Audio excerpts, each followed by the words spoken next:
خدا اور محبت نے فرحات سے جب ماہی ناراض ہو کر چلی گئی تھی تو اس کی غلط فہمی دور کرنے کے لیے اس نے یہ فیصلہ کر لیا تھا کہ وہ خود ہی بہاولپور جا کر اس کو منا کر اپنے ساتھ لے آئے گا۔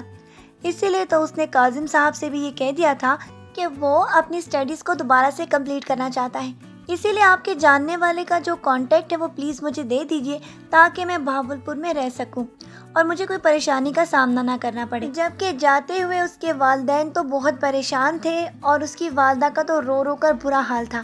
وہ تو یہ کبھی بھی اجازت نہ دیتی، لیکن اس کے والد کی اس خواہش کے اوپر کہ وہ شاید اپنی تعلیم مکمل کر لے، اس کو جانے کی اجازت مل چکی تھی۔ لیکن اس کے بعد تو فرحات کو بہت زیادہ اس بات کی ایکسائٹمنٹ تھی کہ وہ اپنی محبت کو بہت جلد پا کر واپس اپنی والدہ کے پاس لوٹ آئے گا۔ لیکن ابھی تک اس کو اس بات کا اندازہ ہی نہیں کہ آگے جا کر اس کے ساتھ کیا ہونے والا ہے، کیونکہ اس کی زندگی کا جو فیصلہ اس نے ابھی لیا ہے وہ اس کے لیے بہت جلد اذیت کا باعث بھی بننے والا ہے۔ اور دوستوں سے تو وہ یہ کہہ کر چلا گیا تھا کہ یا تو وہ ماہی کو پا لے گا، نہیں تو وہیں مر جائے گا۔ آگے جا کر اس کو یہ بات کا اندازہ ہی نہیں تھا کہ وہ جس گھر پر جا رہا ہے وہ لوگ اس کی سوچ سے بھی زیادہ امیر لوگ ہیں۔ جبکہ ماہی سے مل کر وہ باتیں کرنے کا خیال جو وہ دل میں وہاں سے لے کر چلا تھا، اس کو اس بات کا اندازہ ہی نہیں تھا کہ ماہی کے گھر والے کبھی بھی اس کی زندگی میں ماہی کو آنے نہیں دیں گے، کیونکہ یہ بات تو وہ جاتے ہی اندازہ کر چکا تھا کہ یہ لوگ بہت زیادہ پردے دار ہیں اور اپنی عورتوں کو کسی کے سامنے بھی نہیں آنے دیتے۔ لیکن پھر بھی اپنے دوست کی وجہ سے ماہی کے والد نے اس کو رہنے کی تو اجازت دے دی ہے، لیکن ابھی تک اس کو اس بات کا اندازہ ہی نہیں تھا کہ اگر وہ ماہی کے ساتھ ملا تو اس کے بعد ان لوگوں کا اس کے ساتھ کیا رویہ ہوگا، کیونکہ ان لوگوں کی ساری دولت یہ بات کو چیخ چیخ کر پکار رہی تھی کہ اس کا آنے کا یہاں فیصلہ بہت غلط تھا۔ لیکن اپنی محبت کو پا لینے کا جنون جو کہ وہ لاہور سے لے کر وہاں پر آیا تھا، وہ ابھی تک بھی اس کے دل میں گھر کر چکا ہے،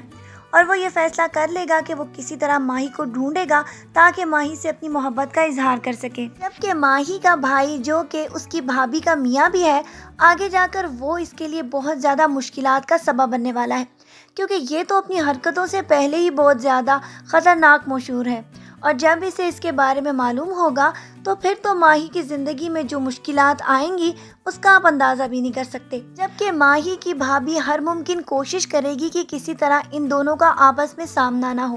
کیونکہ یہ تو بہت زیادہ خطرناک لوگ ہیں جو کہ ماہی کی زندگی کو بھی بہت زیادہ خراب کر سکتے ہیں۔ اور ماہی جو کہ پہلے اس کو دیکھ کر بہت زیادہ غصہ ہوگی، آگے جا کے نیکسٹ ایپیسوڈز میں آپ دیکھیں گے کہ اس کی ساری مشکلات آخرکار بڑھ جائیں گی جب اس کو فرحات کی محبت کے بارے میں یقین ہوگا، اور تب تک بہت دیر ہو چکی ہوگی، کیونکہ اس کا رشتہ تو بہت جلد اس کے گھر پر آنے والا ہے، اور اس کے بعد ان کی ملتان کی بڑی حویلی اور دولت ان دونوں کی محبت کے آگے بہت بڑی دیوار بننے والی ہے۔ اور جو کچھ بھی ملنگ نے اس وقت زین کی والدہ سے کہا ہے وہی سب کچھ بھی ہونے والا ہے، کیونکہ ایک طرف تو ان کے گھر اس کی ڈولی آئے گی اور ساتھ ہی ساتھ طوفانوں کا وہ سلسلہ جو کہ یہ اپنے ساتھ ان کے گھر پر لائے گی، وہ تو بہت زیادہ ناقابل بیان ہے۔